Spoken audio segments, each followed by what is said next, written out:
The right hand one I think was about a 75% kind of speed swing, give or take. Okay, now posture wise, I think for me on the right side, look a bit taller, your legs look a bit straighter. Whether there's a conscious, I don't know, but to me look a bit better on that right hand side. That's better. Yeah, that looks a little bit. I think if you get kind of too much round, too much knee flex, it's just very hard to move and rotate well. Then you will get stuck and the arms got nowhere to go. But barring that, okay, everything was okay. Set it wise, takeaways good, top of the backswing okay. Takeaways good, top of the backswing okay. Okay, it's a bit shorter because obviously it's a shorter swing as we said. Now, as you start coming back to the golf ball now, you can see how far away your hands now get away from the body. Whereas this one here now, your hands sort of staying more into the chest. There. So your arms now are much more underneath your chin as opposed to out here. As you then come back in the golf, because your hands are away from the body, that face is kind of left open. The back of your left hand is leaning a bit too much. Hit the golf ball, face is aiming out to the right there, and that's where that ball's going to go. Now, whether or not use a lot of hand action, which is tough when you're up here, because your forearm doesn't really want to rotate that way, you might get one going back here, or if you heel it, it might bring the golf club back to target, okay? But it's a bit more... you don't want to play golf relying on the fact you've got to try and miss-hit it to get the ball to go straight, which is no one, okay? So the arms start coming back in here now, okay? You can see a much more solid strike. Ball now going to pretty much middle of the screen there, okay? And a sort of rotation through the target. Now, yes, that's sort of your 75%. I would try and sort of eat into a bit towards that. Those last 4 or 5 have been more your 100% swings, haven't they? They were full swings. They've been much better, okay?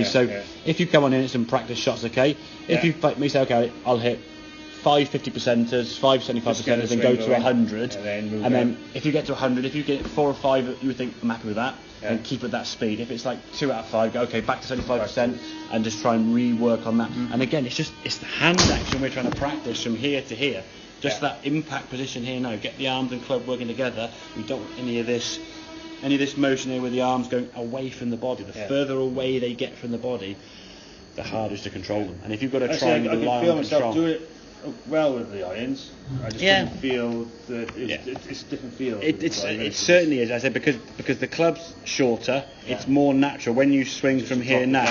If the ball was here, you would naturally want to swing the club down there. You wouldn't want to sort of swing the club out there. I think what happens is in some ways people swing the hands to the golf ball. If you're in a tennis racket, baseball, or anything with the ball up in the air, you wouldn't swing your handle to the ball. You'd swing your hands inside the ball and the racket or the club or the stick or whatever you're using to the ball. So it's getting those hands in a much more under the shoulders position, and it will do 2 things. One, it will increase the potential power you can create because you're going to be stronger with your arms down there than out here, just because their arms are near the shoulders hanging down. And second, you have a lot more control. You can control that club face and manipulate that club face so much more.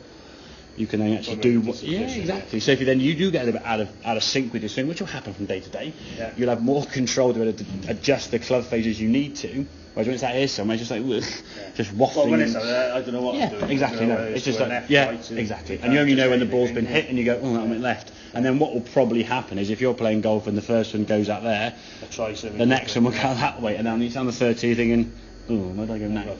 If it's the third on the button, you're going to probably end somewhere down here, down the 5th fairway. And that goes at the irons, because once you don't know where you're doing one. It's down. Well, the thing is, what happens, you just start losing confidence in just the movement. You're making a movement now with every club in your bag, it filters down to the bag. So when your irons might have started pretty good, and you said 22 points for the front 9, and then you got to that point where it just sort of tippled over and you just lost control and confidence. 7 points on the back. If you run a couple of blobs and you lost the balls, and then you start trying to chase things. Exactly. So it's getting those hands and arms to swing under those. Once these can sort of stay underneath here rather than swinging out to the golf ball, you can get a lot more control with that. Okay, I say with the irons it looked pretty good. Okay, when you're swinging at 75%, you can probably do it. Ideally, we've got to swing the club at closest to 100%.